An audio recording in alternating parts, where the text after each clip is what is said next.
Olá, meus queridos amigos, olá, minhas queridas amigas. Meu nome é Fábio Roque, eu estou aqui a convite do GELAC e para mim é uma satisfação imensa poder estar aqui participando desse projeto, que é um projeto de tentativa de realmente retomarmos as origens do estudo, da doutrina, analisando realmente aspectos fundamentais da codificação, o que é, evidentemente, um trabalho absolutamente admirável e sempre realizado aqui pelos abnegados trabalhadores do GELAC, a quem cumprimento e também aos frequentadores, também aqueles que participam dos trabalhos. É sempre uma satisfação poder estar aqui aprendendo nos grupos de estudo do GELAC.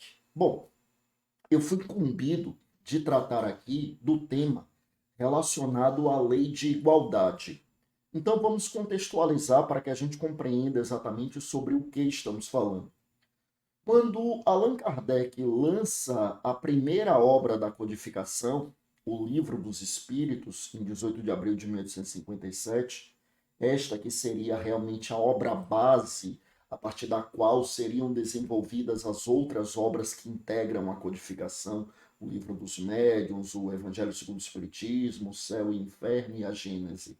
Então, quando ele lança exatamente aqui em 1857 o Livro dos Espíritos, a gente lembra que esta obra é dividida em quatro partes. Tá? E nós estamos falando exatamente da terceira parte, a parte das leis morais.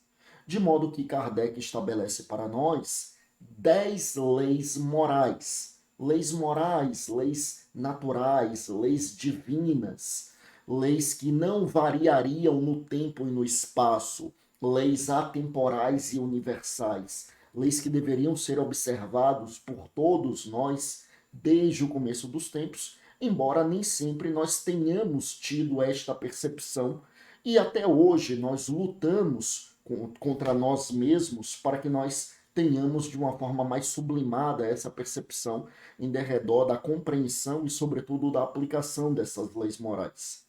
A lei de igualdade é a oitava lei. Depois da lei de igualdade, nós teríamos a lei de liberdade, que seria a nona, e a lei de justiça, amor e caridade, que seria a décima e a última lei moral estabelecida por Kardec. E antes disso, nós temos outras leis, né? A lei de progresso, lei de sociedade, lei de conservação, lei de reprodução, nós temos aí uma série, lei de destruição, nós temos uma série de leis, né? Lei do trabalho, enfim, como eu dizia, a lei de igualdade é a oitava lei, e em O Livro dos Espíritos, essa temática se encontra entre as questões de número 803 e 824. A gente lembra que o Livro dos Espíritos é um compilado de 1019 perguntas e respostas, perguntas que eram formuladas por Kardec, respostas que eram apresentadas por inúmeros médiuns com os quais ele se comunicava no mundo inteiro. Ele era poliglota, falava com pessoas de vários países por carta, e ele iria compilando aquelas respostas que eram dadas por espíritos superiores por intermédio dos mais variados médiums que não se conheciam, e ele compilava aquelas respostas, e quando uma resposta era submetida ao crivo da metodologia que ele havia criado, que era essa metodologia do ensino universal dos espíritos, ou seja, uma mesma informação confirmada por várias fontes diferentes, então ele ia colocando ali como resposta para a pergunta formulada. Então, é um compilado de 1019 perguntas e respostas, eu repito, isso já a partir da segunda edição. A primeira edição sai com 500 e poucas perguntas e respostas, já na segunda edição já com o número atual, e como eu dizia, a lei de igualdade ela se encontra entre ali as questões de número 803 e 824. E eu vou ler algumas perguntas que me parecem assim que podem sintetizar algumas temáticas relevantes, mas eu começo aqui trazendo as duas primeiras perguntas que Kardec formula, que são muito relevantes. A primeira pergunta, Kardec, ele indaga os espíritos superiores: somos iguais perante Deus?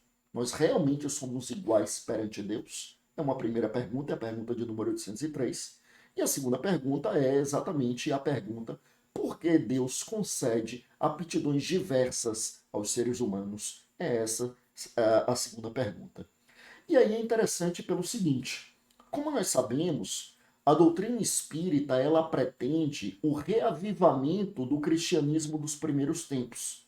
A doutrina espírita é uma doutrina cristã e Kardec, inclusive, pergunta aos espíritos superiores, ali na questão de número 627, o que a doutrina dos espíritos teria a acrescentar se Jesus já veio e já nos legou o seu evangelho. E aí, os espíritos superiores, eles deixam muito claro que o objetivo da doutrina espírita não é, em hipótese alguma, desdizer aquilo que foi dito pelo Cristo. Ao contrário, da mesma forma que Jesus havia dito que ele não tinha vindo destruir a primeira revelação, a lei mosaica, mas sim, em verdade, dar-lhe cumprimento, os espíritos vão responder também que eles não vão, em hipótese alguma, desdizer, contraditar, se contrapor ao que disse o Cristo.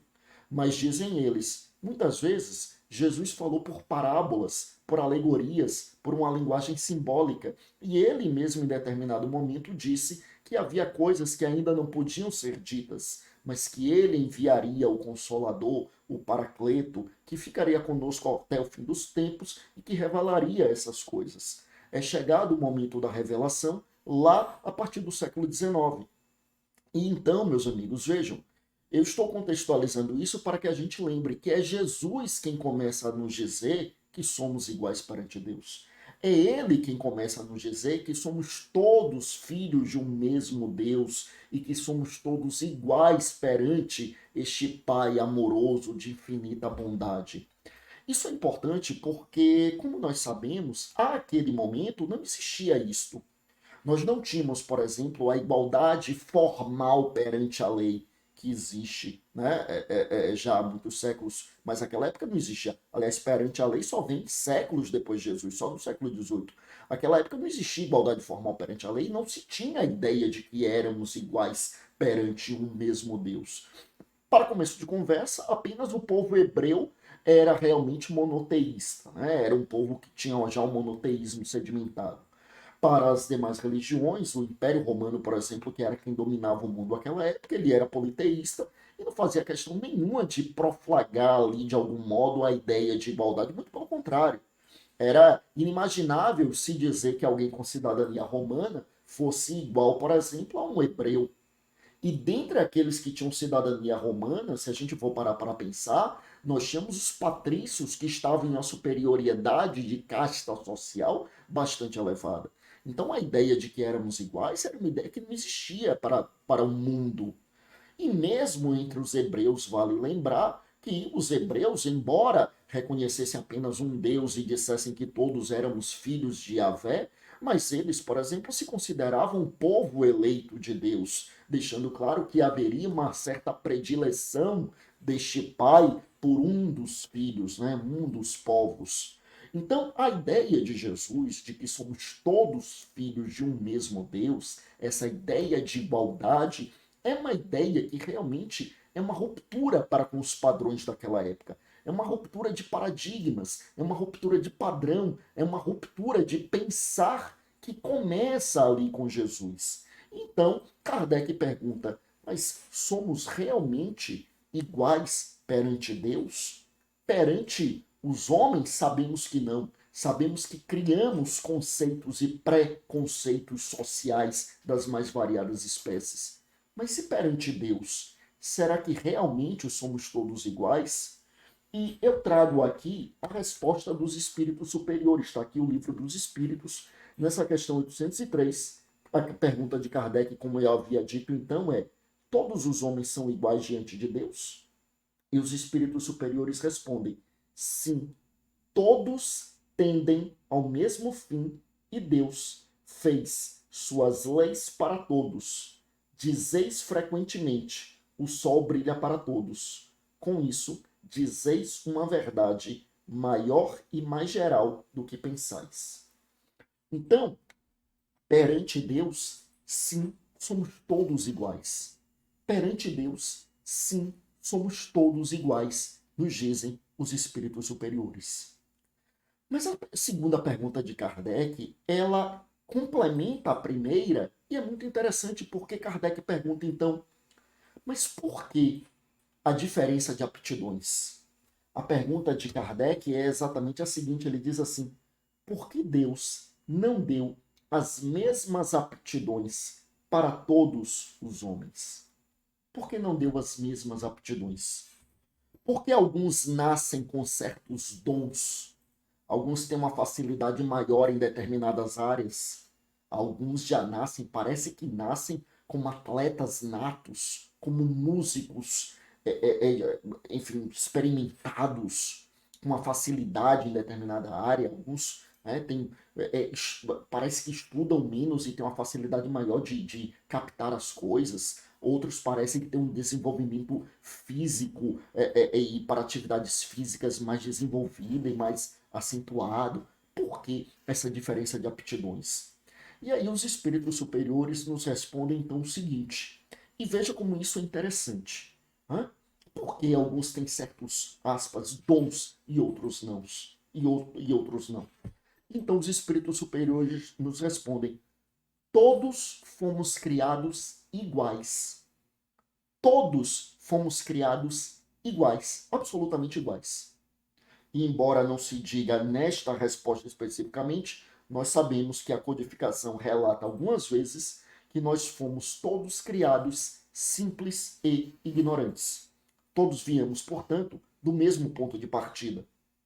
De acordo com a doutrina espírita, portanto, não existem anjos que foram criados anjos ou demônios que foram criados demônios.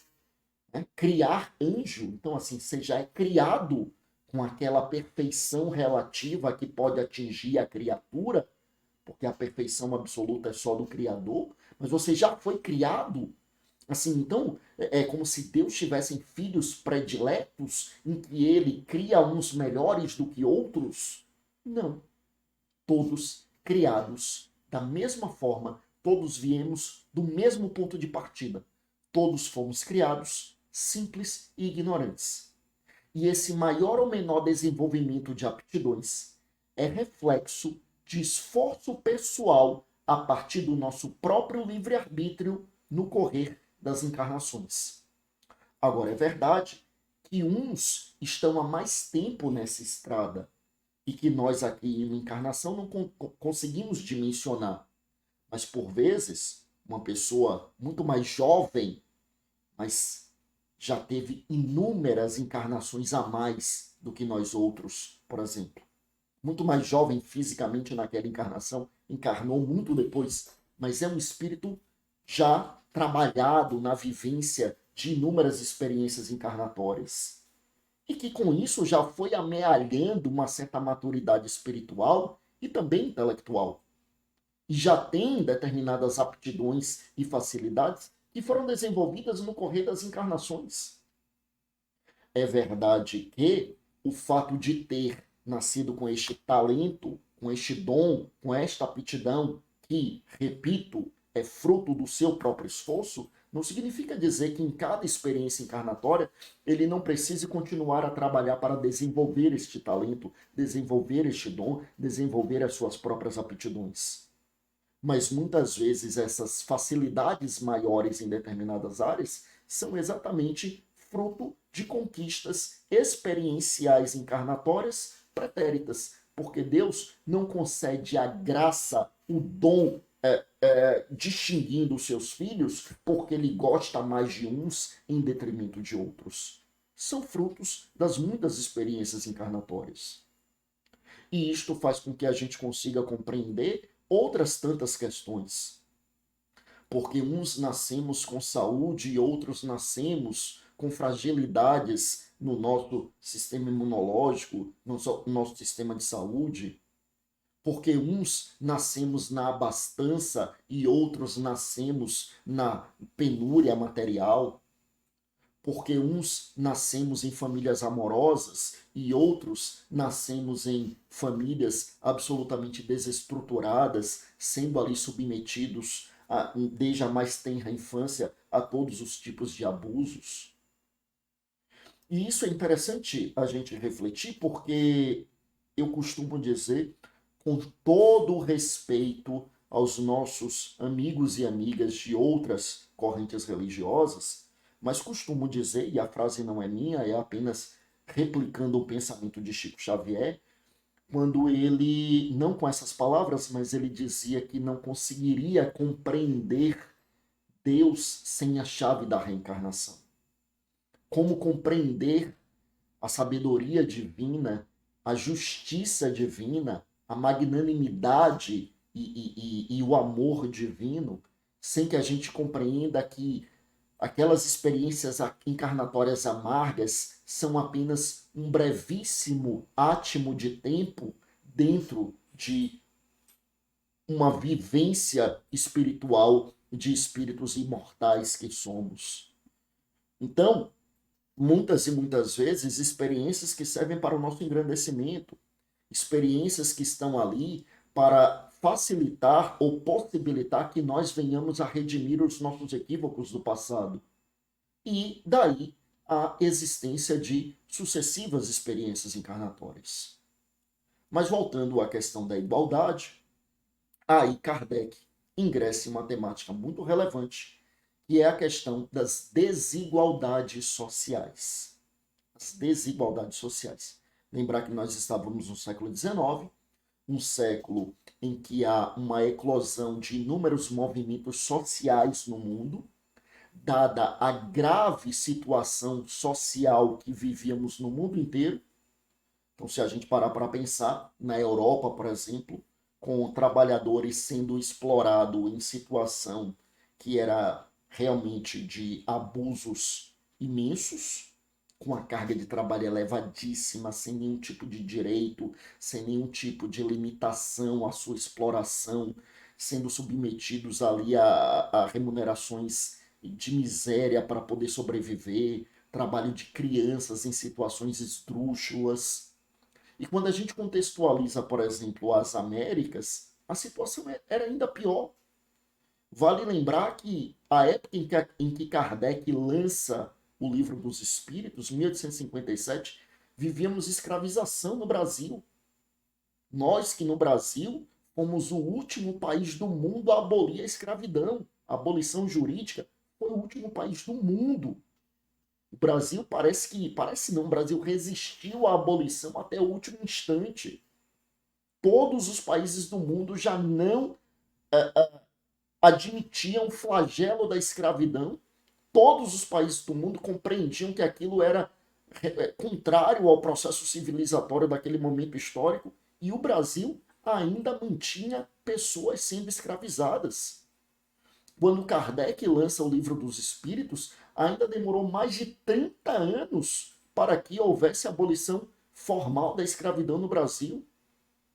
E isso, né, se a gente parar para pensar, muito depois da desencarnação de Kardec, ainda vivemos situações esdrúxulas com a colonização europeia em países africanos, por exemplo, ainda no século XX. Kardec é do século XIX. Então, situações de penúria extrema. Se a gente parar para pensar, as desigualdades sociais existentes ainda no mundo inteiro, e o Brasil é um grande exemplo disso. Nós somos um dos países com uma das maiores concentrações de renda que existe no mundo inteiro. Então, as questões relacionadas à desigualdade social era uma realidade àquela época no século XIX e continua a ser uma realidade hoje em dia no século XXI. E Kardec não poderia se debruçar sobre tantos temas e não enfrentar esta questão. E veja como é interessante. Eu vou ler aqui Kardec na questão de número 811, Kardec pergunta assim. Aliás, antes da 811, perdão, Kardec pergunta assim na questão de número 806. Ele pergunta assim: a desigualdade das condições sociais é uma lei natural? A desigualdade das condições sociais é uma lei natural? Então, é uma lei natural? Quer dizer, lei natural a gente lembra, né? Quando Kardec fala em lei natural, ele está se referindo às leis divinas, aquelas que são realmente, né, atemporais, universais. Então, essa desigualdade social é uma lei natural? E os espíritos respondem: não. Ela é obra do homem e não de Deus. Então, não adianta nós queremos atribuir à divindade o flagelo social. Não adianta querermos atribuir à divindade a situação de penúria em que as pessoas vivem ainda hoje no século XXI. Então não dá para nós nos conformarmos com discursos de que, em verdade, são pessoas que estão apenas sofrendo as consequências de experiências encarnatórias pretéritas. Não, não, não. Não, não, não. Isto não afasta a nossa responsabilidade enquanto espíritas, mas enquanto cidadãos, de buscarmos a melhoria das condições sociais, a diminuição das desigualdades e buscarmos, sobretudo, que nós tenhamos padrões de vidas mais equânimes com a ideia, efetivamente, de igualdade como uma das propugnadas por Kardec como uma das leis divinas. Mas Kardec prossegue, ainda na questão de número 806. Ele pergunta assim: essa desigualdade desaparecerá um dia? E os espíritos respondem: de eterno não há senão as leis de Deus. Então a desigualdade não é uma lei de Deus, não é uma lei natural. E essa desigualdade desaparecerá? E os espíritos respondem: de eterno, só a lei de Deus. E eles prosseguem dizendo assim: cada dia não havedes diminuir pouco a pouco, essa desigualdade desaparecerá juntamente com a predominância do orgulho e do egoísmo, e não ficará senão a desigualdade de mérito. Um dia virá em que os membros da grande família dos filhos de Deus não se avaliarão pelo sangue mais ou menos puro. Não há senão o espírito que é mais ou menos puro. E isso não depende de posição social. Ou seja, falando aqui do século XIX, então falando ainda da ideia daqueles que acreditavam ter sangue nobre, sangue azul, sangue, e que isso faria com que fossem melhores. E os espíritos estão dizendo: não. O que existe não é um sangue mais ou menos puro. O que existe é um espírito mais ou menos puro. E isto não depende de posição social. E a gente pode prosseguir e dizer: isso não depende de grupo racial, isso não depende de grupo étnico, isso não depende de opção religiosa, isso não depende de orientação sexual, isso não depende de sexo, isso não depende de gênero. O espírito ser mais ou menos evoluído não tem nada a ver com as questões que são distinções que nós estabelecemos nas relações sociais. Isso não está em consonância com a lei divina. E é interessante a gente perceber como nós, religiosos de ontem, deturpamos isto. Nós, que já tivemos, muitos de nós aqui, que já tivemos experiências fracassadas em outras vertentes religiosas, em encarnações pretéritas, como é que a gente conseguiu deturpar isso? Como é que pode Jesus vir e dizer que somos todos filhos de um mesmo Deus? Jesus vir, então, colocar o Deus como esse Pai de todos nós como filhos de Deus, e nós nos dizermos cristãos, e lá na Idade Moderna, no século XVI, dizer à igreja que os africanos não tinham alma e que poderiam ser escravizados. Como é que se justifica isso? Como é que nós, que nos dizíamos seguidores de Cristo, admitimos um discurso de que existem irmãos com alma e outros que não têm alma? Como é que se legitima um processo de escravização de pessoas, de seres humanos?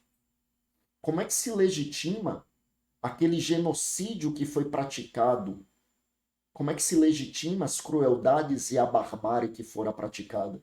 Sob o argumento de que alguns nasceram com uma tonalidade de pele e outros com outra tonalidade, e uns, portanto, têm o direito de submeter os outros a todos os tipos de violência e martírio. Como isso pode ser compatível com o cristianismo? E hoje não é a mesma coisa? Nós não temos mais o flagelicídio da escravidão, mas não vemos muito ainda os conceitos e os pré-conceitos de todas as naturezas. Os preconceitos sociais, por exemplo. Nós não vemos um discurso que tenta, de algum modo, ser conivente com essas profundas desigualdades. Mas prossegue Kardec. Kardec, então, ele vem, e aí Kardec vai falar sobre a desigualdade das riquezas, né? É um ponto relevante. Eu não vou ler aqui para não me estender muito nas perguntas, porque realmente vale a pena a leitura a posteriori, mas na questão de 808, por exemplo, quando Kardec fala da origem das fortunas, e aí os espíritos superiores, né, eles vão responder que quantas e quantas vezes não derivam elas de crimes. Às vezes nem sempre crimes perpetrados por aqueles que têm a fortuna, às vezes por um ancestral, e aquele que vem a herdá-la sequer sabe da origem da sua fortuna, por exemplo. Tá? Mas aí Kardec pergunta o seguinte, Kardec pergunta, e agora sim a questão 811. A igualdade absoluta das riquezas é possível e alguma vez existiu? E os espíritos respondem, não, ela não é possível. A diversidade das faculdades e dos caracteres se opõe a isso. Na mesma pergunta, Kardec continua e ele formula a seguinte indagação. Não é outro número, né? É uma continuação da mesma pergunta. Kardec pergunta assim. Há, todavia, homens que creem estar aí o remédio aos males da sociedade. Que pensais a respeito? E, então, os espíritos superiores respondem. Eles são sistemáticos ou ambicionam por inveja. Do bem. Aí, na próxima questão, Kardec pergunta assim: se a igualdade das riquezas não é possível, ocorre o mesmo com o bem-estar? E os espíritos respondem: não, mas o bem-estar é relatível e seria possível a cada um dia se todos o entendessem bem. E ele prossegue aí na resposta. Ou seja, quando Kardec traz à tona as questões sociais lá do século XIX, e que evidentemente continuam agora ainda no século XXI, Kardec, veja, os espíritos superiores não estão a defender uma igualdade absoluta que eles próprios apontam, nunca existiu e sequer seria possível. E sequer seria possível, até por aquilo que a gente falava há poucos instantes, que cada um de nós tem as suas próprias aptidões, aptidões que foram desenvolvidas no correr das encarnações. E veja, né, todos viemos do mesmo ponto de partida, todos criados simples e ignorantes. Mas alguns já têm mais experiências encarnatórias, outros têm menos experiências encarnatórias, mas se desenvolveram mais rapidamente por conta do seu esforço pessoal, porque muitos de nós ficamos tergiversando no erro, né, nos comodismos de todos os tempos, e outros tantos trabalharam o seu desenvolvimento intelecto-moral, enquanto muitos de nós, né, estávamos ali presos às nossas próprias paixões. Então existem aptidões distintas, seja por conta de números distintos de experiências encarnatórias, ou seja pelo mérito pessoal de cada um.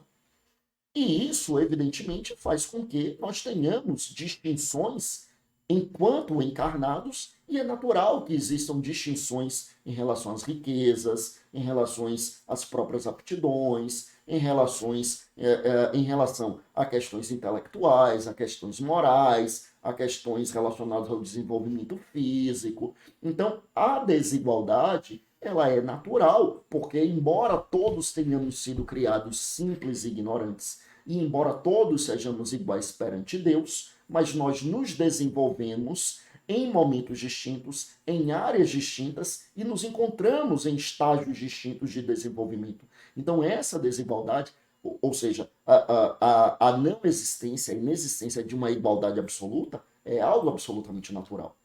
Mas a questão que Kardec pondera é: e o bem-estar? Seria ele possível, acessível a todos? E aí a gente complementa então com aquela questão 806 que nós havíamos lido. Quando Kardec pergunta se essa desigualdade desaparecerá.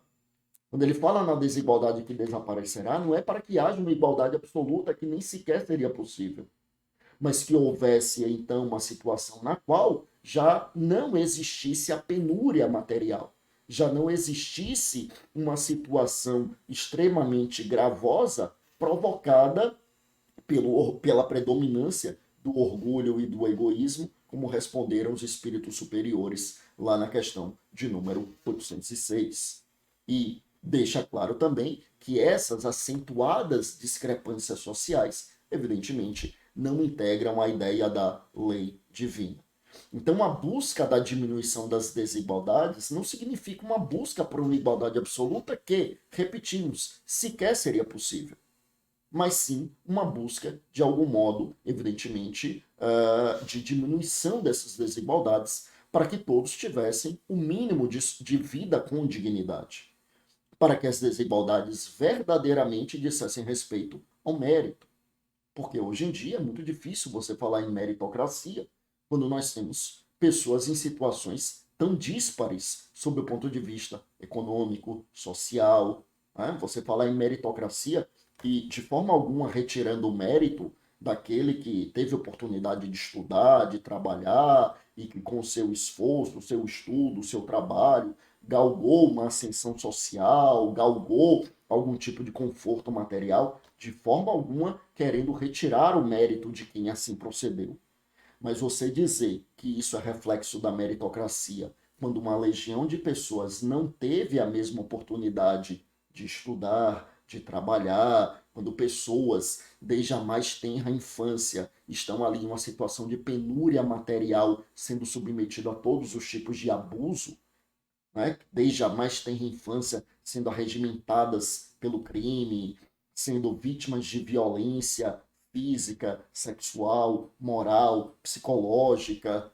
Então fica muito difícil falar em mérito em uma sociedade em que a discrepância social é tão grande, a desigualdade é tão grande e a situação de penúria é tão grande. Mas sigamos aqui. Ainda tratando desse tema, aí veja, ainda falando da questão das desigualdades, aí Kardec ingressa em um tópico importante, que é a prova da riqueza e da miséria. Riqueza material e miséria são provações igualmente difíceis, mas ambas provações. Tanto a provação da riqueza, eu repito, quanto a provação da miséria. E aí, olha que interessante essa pergunta de Kardec. Kardec pergunta aqui o seguinte, deixa eu achar aqui. Kardec pergunta, né? É 815, mas eu vou começar com 814. 814, Kardec pergunta assim: por que Deus deu a uns as riquezas e o poder e a outros a miséria? E os espíritos superiores respondem assim: para provar cada um de maneira diferente. Para provar cada um de maneira diferente. Ou seja, diferentes formas de provação. E os espíritos superiores prosseguem na resposta dizendo assim: aliás, sabeis que os próprios espíritos escolheram essa prova e, frequentemente, nela sucumbem. A questão 815, Kardec pergunta assim: qual das duas provas é a mais terrível para o homem? A da infelicidade ou a da fortuna? E os espíritos superiores respondem: tanto uma quanto outra o são. A miséria provoca um murmúrio contra a providência, e a riqueza leva a todos os excessos. Aí é interessante a gente lembrar texto muito conhecido, né? Texto muito conhecido da Condessa Laura, que se encontra lá no livro Céu e Inferno. No livro Céu e Inferno, né, o quarto livro da codificação, na segunda parte do livro, o livro é dividido em duas partes. Na segunda parte do livro, Kardec traz uma coletânea de textos de espíritos, a maioria recém-desencarnado, que é para falar como foi o processo de desencarnação e também para falar como está a sua situação lá no mundo espiritual. E aí Kardec divide ali em algumas categorias, né? A categoria dos espíritos que estão em uma situação favorável, né? Ou seja, que tiveram uma vida moral edificante na sua encarnação. Aí aqueles que estão em uma situação mediana, aqueles que estão em uma situação infeliz. Aí tem alguns casos específicos, né? Dos espíritos suicidas, dos espíritos criminosos arrependidos, enfim.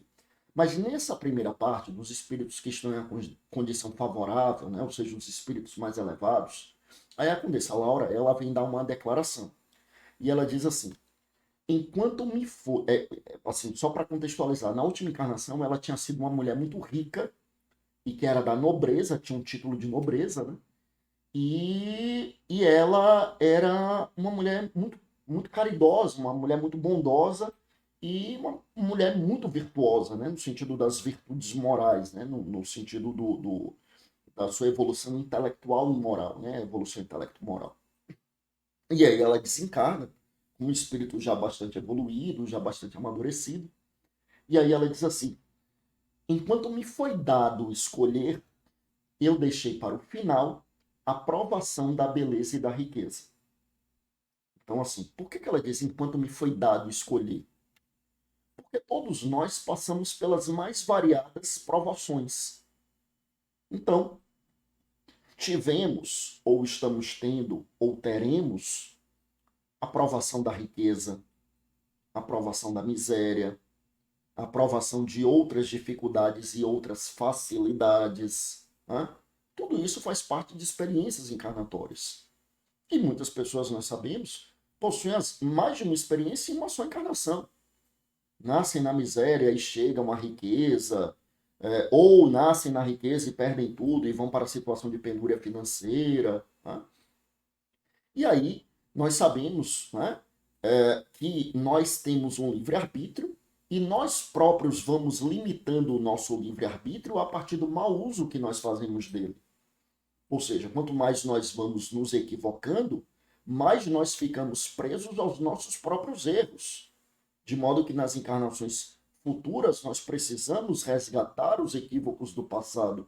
De modo que a nossa margem de escolha vai sendo diminuída, mas vai sendo diminuída por nós mesmos, pelo mau uso que nós fizemos do nosso livre-arbítrio. Por isso que a Condessa começa dizendo: enquanto me foi dado escolher. Então, enquanto foi dado escolher, ela deixa para o final a aprovação da beleza e da riqueza. E isso, dizia ela, exatamente porque, como dizem os espíritos superiores nessa questão de número 815, sabia ela que a riqueza provoca, né, a possibilidade de satisfação de todos os excessos. Ou seja, é a riqueza que permite, em relação à vida material, todos os excessos. E que leva a tantos vícios como o orgulho, a vaidade, a avareza, a ganância. Os espíritos superiores falam aqui da ganância também, né?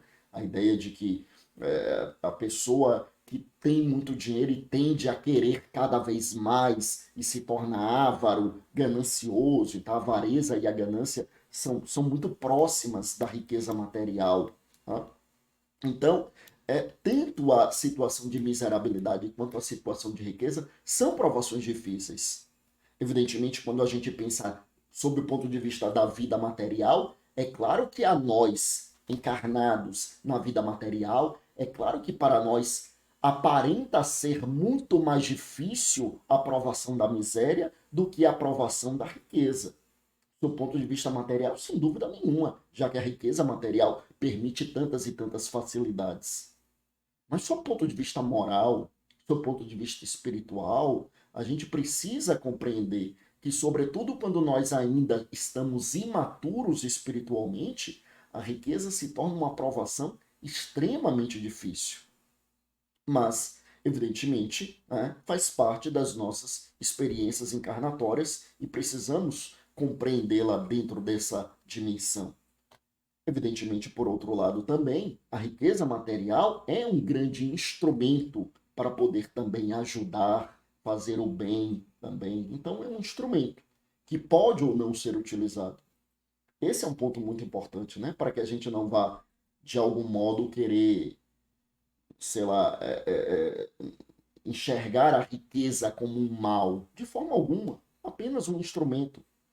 Veja que Paulo de Tarso, na sua famosa epístola, ele não disse, ao contrário do que muitos replicam, ele não disse que o dinheiro que é a raiz de todos os maus, de todos os males. Né? Ele disse que é o amor ao dinheiro que é a raiz de todos os males. É bem diferente. Não foi o dinheiro, sim um amor ao dinheiro. Então não é o dinheiro que é um instrumento que pode ser utilizado para coisas boas e para coisas ruins. Não é o dinheiro, é o amor ao dinheiro. O amor ao dinheiro corporificado na ganância, na avareza, no orgulho, na vaidade. São essas as questões. Mas aí, ainda dentro desse ponto relacionado à lei de igualdade, tem um subtópico aqui que é, meus amigos, igualdade de direitos do homem e da mulher. Igualdade de direitos do homem e da mulher. Na questão de número 817, Kardec pergunta assim: diante de Deus, o homem e a mulher são iguais e têm os mesmos direitos? Antes da resposta, veja só.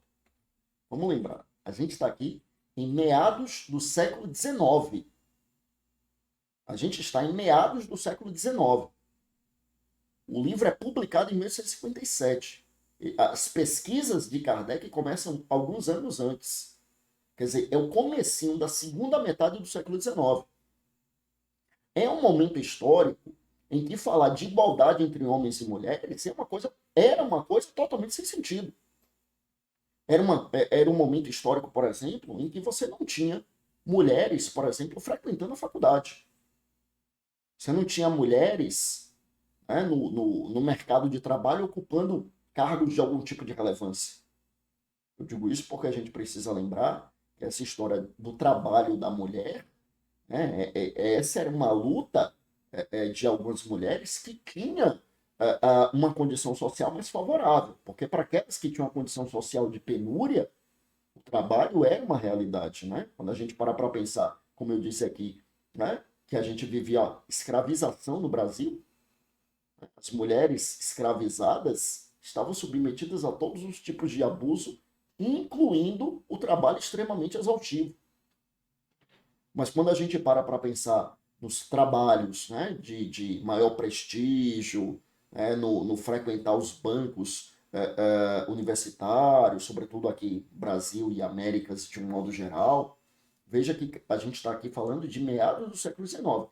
Kardec perguntou sobre igualdade de homens e mulheres lá no século XIX, né, era um negócio assim, né, e os espíritos superiores respondem: Deus não deu a ambos a inteligência do bem e do mal e a faculdade de progredir? Ou seja, os espíritos superiores respondendo, né? Tá? Respondendo. Deus deu as mesmas faculdades, a consciência do bem e do mal, a faculdade de progredir, mas eles serão um pouco mais explícitos aqui, quando Kardec prossegue perguntando assim: de onde se origina a inferioridade moral da mulher em certos países? E os espíritos superiores respondem: do império injusto e cruel que o homem tomou sobre ela. Do império injusto e cruel que o homem tomou sobre ela. E eles prosseguem na mesma resposta dizendo assim: é um resultado das instituições sociais e do abuso da força sobre a fraqueza. Entre os homens pouco avançados do ponto de vista moral, a força faz o direito. Olha que interessante. Né? Então, para os homens pouco avançados do ponto de vista moral, a força faz o direito. Aí Kardec pergunta exatamente sobre essa questão, né, da distinção de força física. Né? Então ele pergunta assim: a fraqueza física da mulher não a coloca naturalmente sob a dependência do homem? E os espíritos superiores respondem: Deus deu a uns a força para proteger o fraco, e não para se servir dele. Essa é uma questão interessante, né?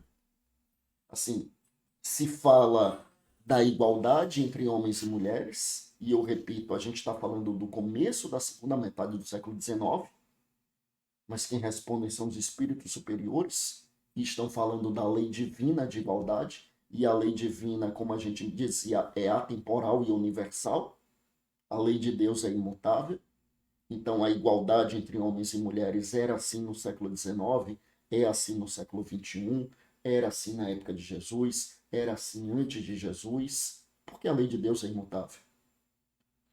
Todavia, sob o ponto de vista das leis humanas, essa distinção foi a regra e a subjugação feminina foi a regra durante muitos e muitos e muitos e muitos séculos. E durante muito tempo, sob este argumento de uma menor força física, uma menor força orgânica, e aí os espíritos superiores vão deixar claro para nós a eventual existência de distinção em relação à força física não é feito para subjugar, não é feito para que o mais forte se sirva do mais fraco, mas sim para que proteja. E isso é interessante porque a pergunta de Kardec era sobre força física, mas essa resposta, se a gente parar para analisar, os espíritos superiores eles não respondem com força física. Eles respondem força e fraqueza, e aí a gente pega aqui para contextualizar dentro do tema geral da desigualdade. Se a gente parar para pensar, dentro da perspectiva da desigualdade social também é assim. Não existe o forte socialmente e o fraco socialmente, aquele que está na fortuna material e aquele que está, né, na penúria material, na carência material. Não existe para que o forte se sirva do fraco. Não existe para que o forte explore o fraco. Não existe para que o empregador europeu do século XIX submeta um empregado a uma jornada de 18 horas de trabalho, pagando o mínimo apenas para sua sobrevivência, ou para que o escravocrata aqui nas Américas escravizassem pessoas e submetesse essas pessoas a todos os tipos de abuso. Então, se a gente parar para pensar, não se aplica apenas a força e fraqueza sob o ponto de vista físico, mas também sob o ponto de vista social. Sobre outros tantos pontos de vista sobre o qual a gente poderia falar, porque eu falo da força e fraqueza sob o ponto de vista social dentro dos conceitos e preconceitos sociais, ou seja, dentro de uma sociedade estruturada a partir da hierarquização com base na abastança material. Uma sociedade estruturada com base na ideia de que aquele que está na abastança material está, né, na superioridade social e aquele que está na carência material está na inferioridade social. Então, dentro dessa perspectiva, é que eu me referi a força e fraqueza. Não sobre força e fraqueza em relação a Deus, porque, como dizem os espíritos superiores na primeira das perguntas que a gente leu hoje, somos todos iguais. Mas exatamente dentro dessa perspectiva em que a gente consegue conceber que, evidentemente, estamos diante de uma possibilidade de ajuda mútua. E aí é sempre, sempre, sempre muito importante a gente compreender os processos reencarnatórios. Compreendermos que muitas vezes a gente tem uma dificuldade de cumprir aquele preceito evangélico do amar o próximo como a si mesmo, porque nós temos uma dificuldade tremenda de enxergar o próximo como nós mesmos. E aí, quando a gente começa a compreender os processos encarnatórios, quando a gente começa a compreender que aquela pessoa que hoje está em uma situação de miserabilidade financeira, talvez amanhã sejamos nós, talvez não nessa encarnação, né? Talvez a pessoa, embora em uma mesma encarnação, possam sim acontecer situações de reviravolta social, financeira, etc. Mas às vezes, quem está na abastança material, né, para quem está na abastança material, a probabilidade disso acontecer em uma mesma encarnação, muitas vezes é muito raro, né? É muito difícil de acontecer. Mas quando a gente para pensar que na próxima experiência encarnatória podemos ser nós a nascermos em um ambiente de miserabilidade financeira, mas talvez com os talentos que a pessoa já amealhou nas muitas encarnações, ela consiga sair. Sim, pode ser, pode acontecer.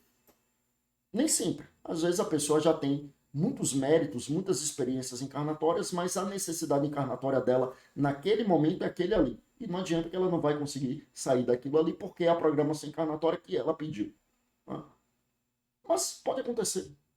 Mas mesmo nestes casos, quando a gente parar para pensar que até a pessoa conseguir se desenvolver naquela encarnação, que até a pessoa conseguir ter ali um desenvolvimento, o quanto de sofrimento não será trazido. Então fica mais fácil, ou pelo menos fica possível a gente se colocar no lugar do outro quando a gente consegue compreender que nós já estivemos no lugar do outro e que amanhã nós estaremos no lugar do outro. Quando a gente começa a compreender que efetivamente a ideia do somos irmãos não pode ser apenas da boca para fora, como nós temos feito. Eu digo nós temos feito no decorrer das sucessivas encarnações e nós enquanto sociedade. Né? Então, quando a gente para compreender que quem está ali, né, sou eu ontem e sou eu amanhã, então realmente pode ser essa uma mudança de perspectiva. Mas de todo modo, então, a gente extrai daqui, desse capítulo, dentro do título das leis morais, em O Livro dos Espíritos, que a lei de igualdade é uma lei divina. A lei de igualdade é uma lei divina. Não uma igualdade absoluta sob o ponto de vista material, porque nem seria possível. Mas a igualdade de todos perante Deus. A igualdade de oportunidades lá quando da criação, pois todos criados simples e ignorantes. E que as profundas desigualdades sociais nada têm de divino. As profundas desigualdades sociais, elas são fruto da predominância do orgulho e do egoísmo. Quando vemos religiosos das mais variadas vertentes que se dedicam efetivamente a, a, a reduzir essas profundas desigualdades, que se dedicam efetivamente a se colocar no lugar daqueles que estão em situação de vulnerabilidade sociais, nós estamos vendo pessoas que realmente estão cumprindo aquilo a que se propuseram. Seguir o Evangelho de Jesus, seguir as lições eternas de outras tantas vertentes religiosas, tá? Mas realmente atuando consoante a lei divina, que é a lei de igualdade. E eu reitero, não de uma igualdade absoluta dentro da perspectiva material, que sequer seria possível, mas sim de pelo menos tentarmos reduzir essas profundas desigualdades, de tentarmos caminhar para o máximo que pudermos uma possibilidade de oportunidades de bem-estar, como disse Kardec, ou seja, uma possibilidade de que todos possamos realmente ter padrões de vidas em que a gente tenha ao menos dignidade. Ainda estamos longe, mas como dissemos, né, o evangelho é roteiro, né? Quem disse isso foi Alcione, protagonista da obra de Emmanuel, em um dos seus romances históricos mais conhecidos. Mas é muito importante, então, que a gente compreenda o evangelho como roteiro. Ainda estamos longe, mas temos um roteiro a seguir. Temos um roteiro a seguir, temos padrões de comportamento a serem é, reformulados em nós mesmos para que a gente consiga lutar o bom combate. E esse bom combate é o combate contra nós mesmos, contra as nossas próprias paixões, as nossas próprias más inclinações, os nossos equívocos de ontem e de hoje. É isto, meus amigos. Espero que eu tenha conseguido, de algum modo, contribuir com algumas questões atinentes a esse tema tão relevante que é a lei de igualdade. Eu sigo à disposição Mais uma vez agradeço penhoradamente aos queridos amigos e amigas do GELAC e sigamos juntos, sigamos com Jesus. Foi um prazer. Muito obrigado. Fiquem com Deus. Até uma outra oportunidade.